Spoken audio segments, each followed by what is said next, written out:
हाँ जी, अस्सलाम वालेकुम, सत श्री अकाल ते नमस्कार मित्रों ते दंगे मातरम साथियों, सुनाओ की हाल चाल। सॉरी यार, एक्चुअली मैं वीडियो पहला बनाई सी ते वो वीडियो मेरे तो डिलीट हो गई आ। फोन ना भारा आ ते कई बारी हथ चों डिग पैंदा आ। मैं सेव करन दी ट्राई करदा पिया सी ते वो वीडियो डिलीट हो गई, इस करके मैं दोबारा बनाउण लगा आ वीडियो। ते कल परसों दी एक खबर चलदी पई सी कि हिंदुस्तान को मिलया 3350 टन सोना। 3350 टन सोना कहते हिंदुस्तान को मिला। जदों हिंदुस्तान का 3350 टन सोना तोला गया ते वो कंडे पे निकला 1 क्विंटल 65 किलो। ते वो कंडा हैगा सी ताई निर्मला दा, साडी फाइनांस मिनिस्टर। जानी कि इन्होंने पूरा रौला पाया, गोदी मीडिया ने हत्थ चुक छड्डी भी इन्ना सोना मिल गया आ, हुण असीं आ कर देंगे, फलाने मुल्क पिछे चले जाणगे, असीं अगे आ जावांगे, पाकिस्तान नूं तैस नैस कर देंगे। ये किवें हो सकदा आ भी इंडिया नूं कुछ मिले ते वो पाकिस्तान दा नां ना लैण। जिवें वो चंद्रयान वारी जिहड़ा हैगा सी दीपक चरसिया, वो बरसाती वाले कपड़े जे पा के हैलमेट लैके ते किवें हम ऐसे उतरेंगे चंद्रयान लेके, हम ये करेंगे, हम वो करेंगे। ਉਹੀ ਗੱਲ ਫੇਰ ਹੋਈ, ਕਹਿੰਦੇ 3350 ਟਨ ਸੋਨਾ। ਉਹ ਜਦੋਂ ਸਰਵੇ ਵਾਲਿਆਂ ਨੇ ਵੇਖਿਆ, ਉਹਨਾਂ ਨੇ ਆਖਿਆ ਵੀ ਐਵੇਂ ਬਾਲਾ ਉਛਲਣ ਦੀ ਲੋੜ ਨਹੀਂ, 1 ਕੁਆਂਟਲ 1.5 ਕੁਆਂਟਲ ਹੋ ਸਕਦਾ ਆ। ਤੇ ਉਹ ਜਿਵੇਂ ਮਿੱਠੂ ਰਾਮ ਦੇ ਆਂਡਿਆਂ ਵਾਲੀ ਹੋਈ, ਜਿਵੇਂ ਉਹ ਮਿੱਠੂ ਰਾਮ ਆਂਡੇ ਲੈ ਕੇ ਜਾਂਦਾ ਸੀ ਤੇ ਉਹ ਮਨ ਹੀ ਮਨ ਸੋਚਦਾ ਜਾਂਦਾ ਸੀ ਵੀ ਆ ਆਂਡੇ ਵੇਚ ਕੇ ਮੱਝ ਲਾਉਂਗਾ, ਮੱਝ ਵੇਚ ਕੇ ਫਲਾਣੀ ਚੀਜ਼ ਲਾਉਂਗਾ, ਘਰ ਪਾਉਂਗਾ, ਜਨਾਨੀ ਆਊਗੀ, ਜਵਾਕ ਹੋ ਜਾਣਗੇ। ਉਹ ਠੁੱਡਾ ਆ ਕੇ ਤੇ ਡਿੱਗ ਪੈਂਦਾ, ਆਂਡੇ ਟੁੱਟ ਜਾਂਦੇ ਆ ਤੇ ਮੁੜ ਕੇ ਸਿਰ ਤੇ ਹੱਥ ਮਾਰ ਕੇ ਰੋਂਦਾ ਆ ਵੀ ਮੇਰਾ ਤਾਂ ਸਾਰਾ ਕੁਝ ਹੀ ਉੱਜੜ ਗਿਆ। ਉਹ ਗੱਲ ਇਹਨਾਂ ਦੀ ਆ ਮਿੱਠੂ ਰਾਮ ਦੇ ਆਂਡਿਆਂ ਵਾਲੀ। ਕੋਈ ਚੀਜ਼ ਹੱਥ ਚ ਆਈ ਨਹੀਂ ਹੁੰਦੀ ਤੇ ਪਹਿਲਾਂ ਰੌਲਾ ਪਾ ਦੇਣਾ ਆ, ਚੱਕ ਲੋ ਕਰਾ ਦੇਣੀ ਆ। ਤੇ ਨਿਰਮਲਾ ਤਾਈ ਦਾ ਤੁਹਾਨੂੰ ਪਤਾ ਹੀ ਆ, ਉਹ ਨਿਰਮਲਾ ਤਾਈ ਵੀ ਉਹਨੂੰ ਨਾ ਪਾਰਲੀਮੈਂਟ ਦੇ ਵਿੱਚ ਕਿਸੇ ਨੇ ਸਵਾਲ ਕੀਤਾ ਵੀ ਭਾਈ भी प्याज बड़ा महंगा हो गया है। वो कहती हम तो प्याज खाते ही नहीं, हम तो ऐसी फैमिली से आते हैं, लहसुन प्याज तो हम खाते ही नहीं, हम तो ब्राह्मण हैं। मैनू तो ये समझ नहीं आती, कल में जो लीड़ा कपड़ा महंगा हो गया इन्होंने कहना हम तो लीड़ा कपड़ा पाते नहीं, हम तो नागा साधुओं के परिवार से आते हैं। वो दुनिया ने भी कुछ खाना पीना आ, मेरा तुहाडे हल थोड़ी वेखना आ भी तुसीं नहीं खांदे ते होरां ने नहीं खाना। अच्छा चलो ये गल हो गई है हासे वाली, मजाक वाली। ते 2-3 सीरीयस गल्लां होईयां आ। एक तां ये आ भी सूरी साहब आ, ਉਹ ਕਹਿੰਦੇ ਆ ਵੀ ਇੰਡੀਆ ਦੇ ਵਿੱਚ 2% ਸਿੱਖ ਆ, ਅਸੀਂ ਮਲ ਦਿਆਂਗੇ, ਅਸੀਂ ਦਲ ਦਿਆਂਗੇ ਇਹਨਾਂ ਨੂੰ, ਤੇ ਇੱਥੇ ਸਿਰਫ ਤੇ ਸਿਰਫ ਹਿੰਦੁਸਤਾਨ ਦੇ ਵਿੱਚ ਹਿੰਦੂ ਰਹਿਣਗੇ, ਅਸੀਂ ਬੀਨਾਸ਼ ਕਰ ਦਿਆਂਗੇ ਇਹਨਾਂ ਦਾ। ਤੇ ਪਿਸਤੌਲ ਵਿਖਾਉਂਦੇ ਆ ਉਹ ਸਭਾ ਦੇ ਵਿੱਚ ਜਿੱਥੇ ਉਹ ਬੋਲਦੇ ਪਏ ਆ, ਤੇ ਹਿੰਦੂ ਨੌਜਵਾਨਾਂ ਨੂੰ ਕਹਿੰਦੇ ਪਏ ਆ ਵੀ ਭਾਈ ਮਹਿੰਗੇ ਮੋਬਾਈਲ ਤੇ ਪਿਸਟਲ ਲੈਣ ਦੀ ਲੋੜ ਨਹੀਂ, ਵੀ ਆਹ ਹਥਿਆਰ ਲਓ ਤੇ ਜੇ ਕੋਈ ਨਹੀਂ ਲੈ ਸਕਦਾ ਤੇ ਉਹ ਮੇਰੇ ਨਾਲ ਕੰਟੈਕਟ ਕਰੋ। ਤੇ ਉਹਦੇ ਉੱਤੇ ਕੋਈ ਮੁਕੱਦਮਾ ਨਹੀਂ, ਕੋਈ ਗੱਲ ਨਹੀਂ, ਕੋਈ ਬਾਤ ਨਹੀਂ, ਕੋਈ PSA ਨਹੀਂ। ਤੇ ਉਹ ਦਣ ਦਨਾਉਂਦਾ ਫਿਰਦਾ ਆ ਤੇ ਬਕਵਾਸ ਕਰਦਾ ਫਿਰਦਾ ਆ। ਹੁਣ ਜੇ ਕੋਈ ਇਹਦੀ ਥਾਂ ਤੇ ਹੋਰ ਬੰਦਾ ਕੋਈ ਇਹੋ ਜਿਹੀ ਗੱਲ ਕਰ ਦਵੇ ਤੇ ਉਸੇ ਵੇਲੇ ਕਹਿ ਦੇਣਾ ਜੀ ਪਬਲਿਕ ਸੇਫਟੀ ਐਕਟ ਇਹਦੇ ਤੇ ਲੱਗਦਾ ਆ, ਇਹ ਭਾਵਨਾਵਾਂ ਨੂੰ ਭੜਕਾਉਂਦਾ ਆ। ਤੇ ਹੁਣ ਕਿਸੇ ਦੀ ਭਾਵਨਾ ਨਹੀਂ ਭੜਕੀ। ਤੇ ਫਿਰ ਇਹਦੇ ਸੂਰੀ ਦੀ ਵੀ ਕਰਦੇ ਆ ਗੱਲ ਵਿੱਚ। ਫਿਰ ਕੀ ਹੋਇਆ ਵੀ ਪੰਜਾਬ ਦੇ DGP ਦਿਨਕਰ ਗੁਪਤਾ ਜੀ ਦਿੱਲੀ ਦਾ ਗੇੜਾ ਲਾ ਕੇ ਆਏ, ਤੇ ਦਿੱਲੀ ਦਾ ਗੇੜਾ ਲਾ ਕੇ ਆਏ ਹੁਣ ਤੇ ਮਿਲੇ ਹੁਣ ਅਮਿਤ ਸ਼ਾਹ ਜੀ ਹਰਾਂ ਨੂੰ। ਤੇ ਕੋਈ ਪੁੱਠਾ ਸਿੱਧਾ ਬਿਆਨ ਕਿਵੇਂ ਨਾ ਦੇਣ, ਉਹਨਾਂ ਨੇ ਆ ਕੇ ਬਿਆਨ ਦਿੱਤਾ ਵੀ ਜਿਹੜਾ ਕਰਤਾਰਪੁਰ ਕੋਰੀਡੋਰ ਆ ਨਾ, ਇਹਦਾ ਬੜਾ ਖਤਰਨਾਕ ਆ। ਪਾਕਿਸਤਾਨ ਦੇ ਵਿੱਚ ਜਿਹੜੇ ਬੰਦੇ ਜਾਂਦੇ ਆ ਸਵੇਰੇ, ਉਹ 6 ਘੰਟਿਆਂ ਬਾਅਦ ਟੈਰੋਰਿਸਟ ਬਣ ਕੇ ਆਉਂਦੇ ਆ। ਤੇ ਉਹ ਸਾਰੀਆਂ ਉਹਨਾਂ ਨੂੰ ਟ੍ਰੇਨਿੰਗਾਂ ਤੇ ਐ ਤੇ ਇਹ ਤੇ ਉਹ ਇਹ ਕੀਤਾ। ਕਹਿੰਦੇ ਵੀ ਉਹ ਉਹਨਾਂ ਨੂੰ ਸ਼ੂਟਿੰਗ ਰੇਂਜ 'ਚ ਲਿਜਾ ਸਕਦੇ ਆ, ਉਹਨਾਂ ਨੂੰ ਫਲਾਣਾ ਬੰਬ ਬਣਾਉਣਾ ਸਿਖਾ ਸਕਦੇ ਆ। ਜਾਣੀ ਕਿ ਵੀ ਜਿੱਦਣ ਦਾ ਕਰਤਾਰਪੁਰ ਕੋਰੀਡੋਰ ਖੁੱਲਿਆ ਆ ਉਦਣ ਦੇ ਲੂਜ਼ ਮੋਸ਼ਨ ਲੱਗੇ ਹੋਏ ਆ। ਹਿੰਦੁਸਤਾਨ ਦੇ ਵਿੱਚ ਪੂਰੀਆਂ ਤਿਆਰੀਆਂ ਕੀਤੀਆਂ ਜਾ ਰਹੀਆਂ ਵੀ ਕੋਈ ਨਾ ਕੋਈ ਤਰੀਕਾ ਇਹੋ ਜਿਹਾ ਨਿੱਕਾ ਜਿਹਾ ਵੀ ਕੋਈ ਚੀਜ਼ ਲੱਭੀ ਜਾਵੇ ਤੇ ਜਿਹੜਾ ਇਹ ਸਾਰਾ ਸੈਟਅਪ ਜੋ ਵੀ ਕੀਤਾ ਹੋਇਆ ਆ ਪਾਕਿਸਤਾਨ ਨੇ ਤੇ ਖਤਮ ਹੋ ਜਾਵੇ। ਪਰ ਮੈਨੂੰ ਇਹ ਨਹੀਂ ਸਮਝ ਆਉਂਦੀ ਵੀ ਇਹ ਕਹਿੰਦੇ ਆ ਵੀ 6 ਘੰਟਿਆਂ ਦੇ ਵਿੱਚ ਵੀ ਉਧਰੋਂ ਅੱਤਵਾਦੀ ਬਣ ਕੇ ਆਉਂਦਾ ਆ। ਤੇ ਇਹ ਵੜੇਵੇਂ ਦੇ ਵਿਸ਼ਵ ਗੁਰੂ ਆ ਵੀ ਤੁਸੀਂ ਘੰਟੇ ਦੇ ਵਿਸ਼ਵ ਗੁਰੂ ਆ। 70 ਸਾਲ ਹੋ ਗਏ ਤੁਸੀਂ ਸਿੱਖਾਂ ਨੂੰ ਭਾਰਤੀ ਨਹੀਂ ਬਣਾ ਸਕੇ ਹੈ, ਤੇ ਪਾਕਿਸਤਾਨ ਵਾਲੇ 6 ਘੰਟਿਆਂ ਦੇ ਵਿੱਚ ਟੈਰੋਰਿਸਟ ਬਣਾ ਦਿੰਦੇ ਆ। ਸ਼ਰਮ ਆਉਣੀ ਚਾਹੀਦੀ ਆ ਗੱਲ ਕਰਨ ਲੱਗਿਆ।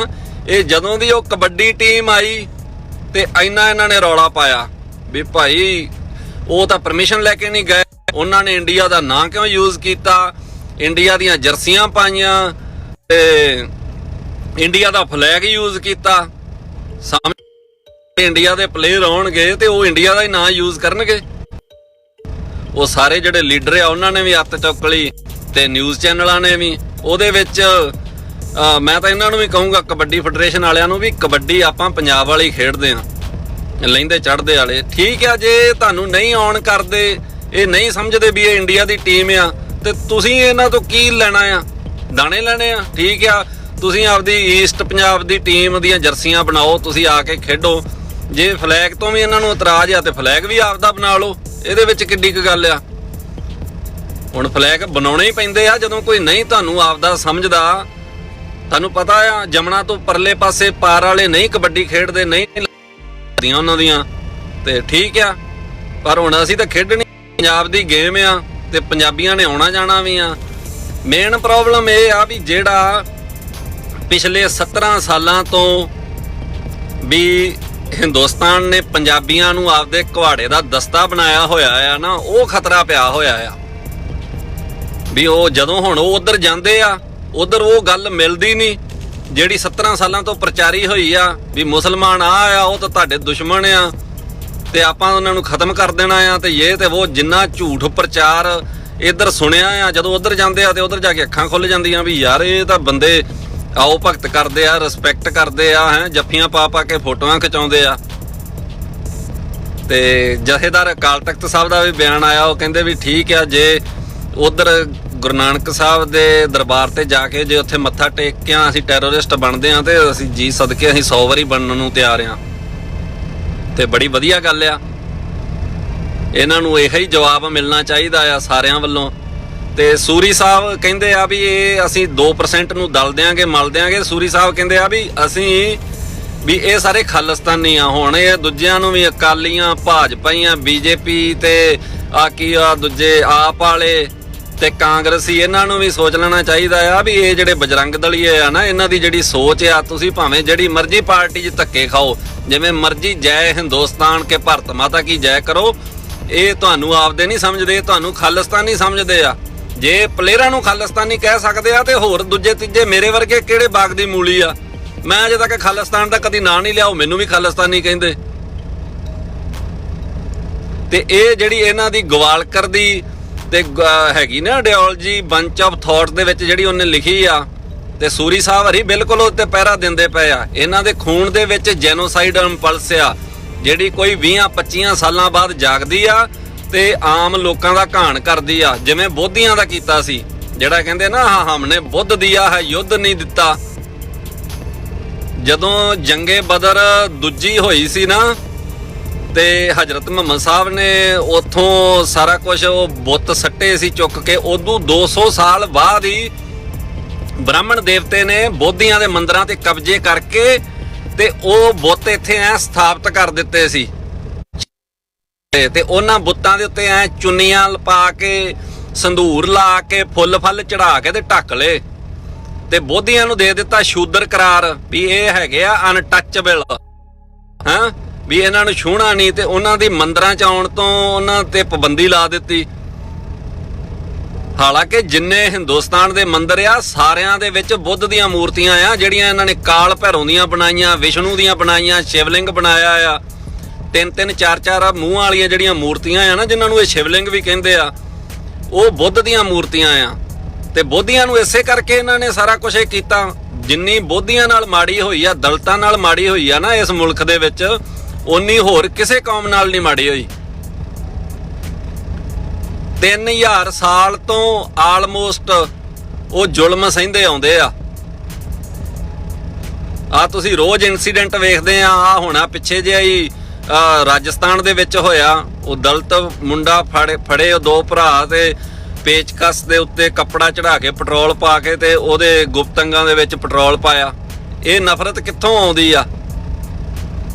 ਕਿਉਂਕਿ ਇਹਨਾਂ ਨੂੰ ਪਤਾ ਆ ਵੀ ਸਾਡਾ ਕੁਝ ਹੋ ਨਹੀਂ ਸਕਦਾ, ਅਸੀਂ ਉੱਚੀ ਜਾਤੀ ਦੇ ਆ। ਯੂਪੀ ਬਿਹਾਰ ਦੇ ਵਿੱਚ, ਗੁਜਰਾਤ ਦੇ ਵਿੱਚ ਹੋਇਆ। ਗੁਜਰਾਤ ਦੇ ਵਿੱਚ ਉਹ ਵਿਚਾਰਿਆਂ ਦਾ ਵਿਆਹ ਸੀ ਦਲਿਤਾਂ ਦਾ ਤੇ ਉਹਨਾਂ ਨੇ ਡੀਜੇ ਲਾ ਲਿਆ ਤੇ ਜਿਹੜੇ ਉੱਚੀ ਜਾਤੀ ਦੇ ਬ੍ਰਾਹਮਣ ਦੇਵਤਾ ਸੀ ਉਹਨਾਂ ਨੇ ਆਖਿਆ ਵੀ ਇਹ ਕਿਵੇਂ ਹੋ ਸਕਦਾ ਆ, ਵੀ ਤੁਸੀਂ ਕਿਵੇਂ ਲਾ ਸਕਦੇ ਆ ਡੀਜੇ। ਪਿੰਡ ਚੋਂ ਕੱਢ ਦਿੱਤਾ ਉਹਨਾਂ ਨੂੰ। ਉਹ ਵਿਚਾਰੇ ਆਪਦਾ ਚੁੱਕ ਕੇ ਭਾਂਡਾ ਟਿੰਡਾ ਦੇ ਪਿੰਡੋਂ ਚਲੇ ਗਏ। ਘੋੜੀ ਨਹੀਂ ਚੜ ਸਕਦੇ ਤੁਸੀਂ। ਯੂਪੀ ਬਿਹਾਰ ਦੇ ਵਿੱਚ ਤਾਂ ਪਿੰਡਾਂ ਦੇ ਵਿੱਚ ਇਹੋ ਜਿਹਾ ਸਿਸਟਮ ਆ ਵੀ ਕੋਈ ਦਲਿਤ ਜੇ ਸਾਈਕਲ ਤੇ ਜਾਂਦਾ ਪਿਆ ਆ ਨਾ ਤੇ ਅੱਗੇ ਬ੍ਰਾਹਮਣ ਦੇਵਤੇ ਦਾ ਘਰ ਆ, ਉਹ ਸਾਈਕਲ ਤੇ ਚੜ ਕੇ ਨਹੀਂ ਜਾ ਸਕਦਾ, ਉਹਨੂੰ ਉਤਰ ਕੇ ਤੁਰ ਕੇ ਘਰ ਦੇ ਅੱਗੋਂ ਦੀ ਲੰਘਣਾ ਪਊਗਾ। ਬਰਾਬਰ ਬਹਿਣ ਵਾਲੀ ਗੱਲ ਤਾਂ ਬੜੀ ਦੂਰ ਦੀ ਆ। ਤੇ ਜਿਹੜੇ ਸੂਰੀ ਸਾਹਿਬ ਹਰੀ ਬੋਲਦੇ ਆ, ਸੂਰੀ ਸਾਹਿਬ ਆਈਡੀਓਲੋਜੀ ਉਹੀ ਗਵਾਲਕਰ ਵਾਲੀ ਆ ਵੀ ਜਿਹੜਾ ਇਹ ਗਵਾਲਕਰ ਸੀ ਨਾ, ਉਹ ਸਿੱਖਾਂ ਤੇ ਬੋਧੀਆਂ ਨੂੰ ਆਪਦਾ ਸਭ ਤੋਂ ਵੱਡਾ ਦੁਸ਼ਮਣ ਸਮਝਦਾ ਸੀ। ਉਹ ਕਹਿੰਦਾ ਵੀ ਇਹ ਜਿਹੜੀਆਂ 2 ਕੌਮਾਂ ਆ ਇਹ ਸਾਡੀਆਂ ਦੁਸ਼ਮਣ ਆ ਤੇ ਇਹਨਾਂ ਤੋਂ ਵੀ ਪੂਰੇ ਅਵੇਅਰ ਰਹੋ ਤੁਸੀਂ। ਤੇ ਇਹ ਬਿਲਕੁਲ ਸੂਰੀ ਸਾਹਿਬ ਹਰੀ ਉਵੇਂ ਕਰਦੇ ਪਏ ਆ, ਗਵਾਲਕਰ ਦੇ ਪਦ ਚਿੰਨ੍ਹਾਂ ਤੇ ਚੱਲਦੇ ਪਏ ਆ।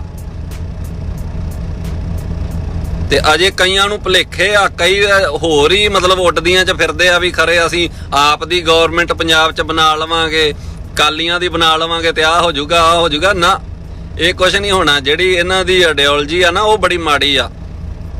ਜਿਹੜੀ ਮਨੂ ਸਿਮਰਤੀ ਆ ਇਹਨਾਂ ਦੀ ਤੇ ਬ੍ਰਾਹਮਣ ਦੇਵਤੇ ਦੀ ਆਈਡੀਓਲੋਜੀ। ਇਕਬਾਲ ਨੇ ਵੀ ਇਹ ਗੱਲ ਕਹੀ ਸੀ ਵੀ ਹਿੰਦੁਸਤਾਨ ਸ਼ੂਦਰ ਦੇ ਲਈ ਗਮਖਾਨਾ ਆ। ਕਿਉਂ ਇਹ ਗੱਲ ਕਹੀ? ਜਿੰਨੀ ਸ਼ੂਦਰਾਂ ਨਾਲ ਮਾੜੀ ਹੁੰਦੀ ਆ, ਹਾਲਾਂਕਿ ਜਿਹੜੇ ਆ ਸਾਡੇ ਵੀ ਬੰਦੇ ਆ ਨਾ ਜਿਹੜੇ ਆਪਦੇ ਆਪ ਨੂੰ ਮੁੱਛਾਂ ਨੂੰ ਵੱਟ ਦੇ ਕੇ ਕਹਿੰਦੇ ਆ ਵੀ ਹਮ ਜੱਟ ਹੈ ਤੇ ਕਿਸੇ ਸੇ ਨਹੀਂ ਘੱਟ ਹੈ। ਇਹ ਜੱਟ ਜਿਹੜੀ ਕਮਿਊਨਿਟੀ ਆ ਇਹ ਵੀ ਸ਼ੂਦਰ ਆ। ਜਦੋਂ ਤੁਸੀਂ ਬਾਹਮਣ ਦੇਵਤੇ ਕੋਲ ਜਾ ਕੇ ਪੁੱਛਦੇ ਆ ਨਾ, ਆਪਦਾ ਹੱਥ ਵਿਖਾਉਣੇ ਆ ਤੇ ਉਹ ਤੁਹਾਨੂੰ ਪੁੱਛਦੇ ਤੁਹਾਡੀ ਜਾਤ ਗੋत्र कहाँ से बिलोंग करते हैं आपके पिताजी का नाम क्या है। ਆਪਣੇ ਬੜੇ ਵੱਡੇ ਸਟਾਰ ਧਰਮਿੰਦਰ ਦਿਓਲ ਜੀ ਨੇ ਜਦੋਂ ਹੇਮਾ ਮਾਲਿਨੀ ਨਾਲ ਵਿਆਹ ਕਰਾਇਆ ਸੀ ਨਾ, ਜਦੋਂ ਉਹਨਾਂ ਨੂੰ ਪੁੱਛਿਆ ਵੀ ਆਪकी जात क्या है, ਉਹਨੇ ਬੜੇ ਫਖਰ ਨਾਲ ਕਿਹਾ हम ਦਿਓਲ होते हैं, जट होते हैं। उन्हें कहा जट होते हैं तो फिर ये ब्राह्मण स्त्री नाल ब्याह कर रहे हैं तो हमारे ये यहाँ पे पट होते हैं, तो आपकी जो स्त्री है वो हमारे पट पे पहले बैठेगी फिर आपकी सेज मानेगी। ते हेमा मालिनी ब्राह्मण दी झोली दे विच बैठी, फोटोआं भी हैगियां आ। ਉਹ ਇਹ ਆ ਸ਼ੂਦਰਾਂ ਵਾਸਤੇ ਵੀ ਜੇ ਕਿਤੇ ਇਹੋ ਜਿਹਾ ਕੰਮ ਹੋ ਵੀ ਜਾਵੇ ਨਾ, ਜੇ ਬ੍ਰਾਹਮਣ ਲੜਕੀ ਮੰਨ ਲਓ ਇਹੋ ਜਿਹਾ ਕੰਮ ਕਰਦੀ ਆ ਵੀ ਉਹ ਗੈਰ ਬ੍ਰਾਹਮਣ ਨਾਲ ਵਿਆਹ ਕਰਦੀ ਆ ਤੇ ਪਹਿਲਾਂ ਉਹਨੂੰ ਬ੍ਰਾਹਮਣ ਦੇਵਤਾ ਭੋਗਦਾ ਆ। ਇਹ ਤਾਂ ਇਹ ਸੀ ਵੀ ਉਹ ਬੜੀਆਂ ਵੱਡੀਆਂ ਹਸਤੀਆਂ ਸੀ, ਉੱਥੋਂ ਤੱਕ ਗੱਲ ਗਈ ਨਹੀਂ। ਜੇ ਕੋਈ ਆਮ ਨਾਰਮਲ ਹੁੰਦਾ ਤੇ ਐਵੇਂ ਹੋਣਾ ਸੀ। ਜਿਹੜਾ ਧਰਮ ਪਤਨੀ ਦਾ ਕਨਸੈਪਟ ਆ ਨਾ, ਇਹ ਵੀ ਇੱਥੋਂ ਹੀ ਨਿਕਲਿਆ ਆ। ਧਰਮ ਪਤਨੀ ਦੇ ਕਨਸੈਪਟ ਦੇ ਵਿੱਚ ਵੀ ਇਹ ਸੀ ਵੀ ਬ੍ਰਾਹਮਣ ਦੇਵਤਾ ਵਿਆਹ ਤੋਂ ਪਹਿਲਾਂ ਸ਼ੂਦਰ ਦੀ ਜਨਾਨੀ ਨੂੰ ਆਪਦੇ ਕੋਲ ਰੱਖਦੇ ਸੀ ਕੁਝ ਟਾਈਮ ਵਾਸਤੇ, ਤੇ ਫਿਰ ਉਦੋਂ ਬਾਅਦ ਉਹਨੂੰ ਕਹਿੰਦੇ ਸੀ ਵੀ ਹੁਣ ਠੀਕ ਆ, ਹੁਣ ਇਹ ਤੇਰੀ ਧਰਮ ਦੀ ਪਤਨੀ ਆ ਤੇ ਹੁਣ ਤੂੰ ਇਹਨੂੰ ਰੱਖ ਸਕਦਾ ਆ। ਇਹ ਕੁਛ ਚੱਲ ਰਿਹਾ ਆ, ਬੜਾ ਕੁਛ ਆ, ਬੋਲਣ ਨੂੰ ਕੰਮ ਲੰਮਾ ਹੋ ਜਾਣਾ ਆ। ਤੇ ਵਾਲੇਕਮ ਸਲਾਮ ਸਾਰੇ ਵੀਰਾਂ ਨੂੰ। ਮਹਾਦੀਪ ਵੀਰ ਵੀ ਆਏ, ਵਧੀਆ ਮਹਾਦੀਪ ਵੀਰ। ਤੇ ਸੂਰੀ ਸਾਹਿਬ ਹਰਾਂ ਦੀ ਬੜੀ ਮਿਹਰਬਾਨੀ ਵੀ ਇਹ ਵਾਰੀ ਸਾਨੂੰ ਇਹ ਯਾਦ ਕਰਾਉਂਦੇ ਰਹਿੰਦੇ ਆ ਵੀ ਤੁਹਾਡੀ ਔਕਾਤ ਕੀ ਆ। ਉਧਰ ਹਰਿਆਣੇ ਦੇ ਵਿੱਚ ਇੱਕ ਕੈਥਲ ਦੇ ਵਿੱਚ ਆ ਬੀਜੇਪੀ ਦਾ MLA, ਪਤਾ ਨਹੀਂ ਕਿਹੜਾ ਗੁਰਜਰ, ਉਹ ਕਹਿੰਦਾ ਆ ਵੀ ਸਾਨੂੰ ਇੱਕ ਵਾਰੀ ਮੌਕਾ ਮਿਲ ਜਾਵੇ, ਸਾਨੂੰ ਇੱਕ ਵਾਰੀ ਯੈਸ ਹੋ ਜਾਵੇ ਤੇ ਅਸੀਂ ਹਿੰਦੁਸਤਾਨ ਦੇ ਵਿੱਚ ਮੁਸਲਮਾਨਾਂ ਦਾ ਨਾਮੋ ਨਿਸ਼ਾਨ ਮਿਟਾ ਦਿਆਂਗੇ।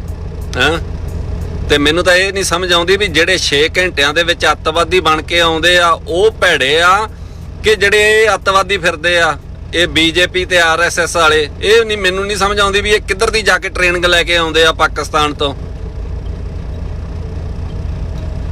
ਟ੍ਰੇਨਿੰਗਾਂ ਤਾਂ ਇਹਨਾਂ ਦੇ ਕੋਲ ਆ, ਦਲਿਤਾਂ ਨੂੰ ਮਾਰਨ ਦੀਆਂ ਤੇ ਘੱਟ ਗਿਣਤੀਆਂ ਨੂੰ ਮਾਰਨ ਦੀਆਂ।